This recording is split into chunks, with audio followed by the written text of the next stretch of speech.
Shalom à tous, nous voilà enfin arrivés à la paracha de Bo que nous allons essayer de comprendre avec le Rav Yosef Dov Soloveitchik. Paracha de Bo qui est tout simplement le récit des trois dernières plaies qui vont s'abattre sur l'Égypte avant notre départ, notre délivrance de cette Égypte, cette fameuse délivrance dont nous allons faire le récit le soir de Pessah, dans la Haggadah de Pessah. Et à propos de notre paracha, le Rav Soloveitchik va toucher à un sujet qui nous accompagne en tant que juifs dans notre vie de tous les jours. On veut parler ici de la misa de la tzedaka, le fait que nous aidons par de l'argent des gens qui sont nécessiteux ou des œuvres qui le méritent. Et le Rav Soloveitchik va nous poser une question qui est comment se fait-il que la tzedaka provient du mot tzedek, justice, et non pas du mot chesed, bonté, rachamim, miséricorde. En quoi le fait que je donne de l'argent à un nécessiteux ou à une œuvre, j'accomplis une justice et pas une bonté. Et à propos de notre paracha, voilà que le Créateur demande à l'Égypte de nous accompagner de façon active à notre délivrance. Comment? Par le fait qu'ils vont devoir nous donner de l'argent et des biens afin qu'on puisse partir de façon aisée.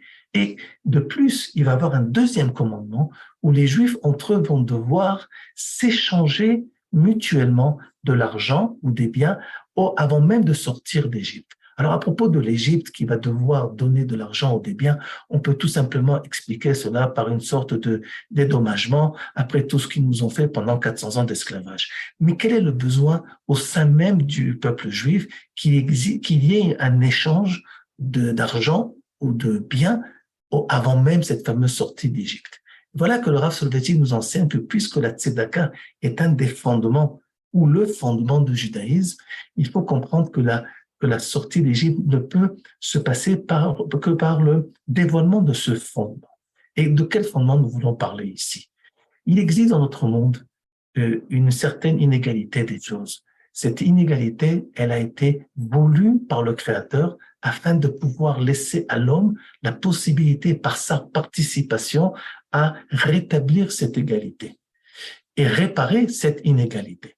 Parce que si le monde était parfait, l'homme ici vivrait une sorte de pique-nique assez ennuyant et il n'y a rien à faire. Alors que Dieu, en tant qu'éducateur, a créé une situation inégale de façon que l'homme puisse réparer la chose. Mais voilà le problème, c'est que pour pouvoir réparer la chose, il ne faut pas uniquement vouloir réparer la chose pour que la chose soit réparée. Il faut voir comment la chose doit être réparée et surtout qui c'est qui doit être réparé. Quoi être réparé? Cela demande une certaine analyse des choses, comme par exemple un juge. Un juge qui va devoir écouter deux côtés qui sont actuellement en procès, va devoir écouter le X, va devoir écouter le Y et il va devoir trancher. Quand il va devoir trancher, qui c'est qui a tort, qui c'est qui a raison, après son analyse juridique, il ne fait pas de bonté à personne.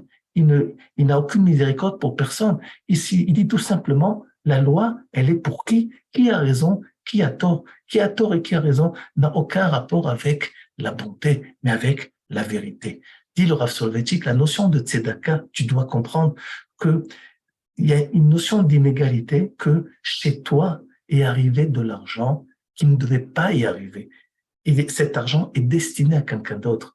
Mais cet argent, puisqu'il est arrivé chez toi, tu dois maintenant te faire justice en enlevant cet argent et deuxième justice en sachant à qui va arriver cet argent, à qui il revient réellement. C'est une double enquête.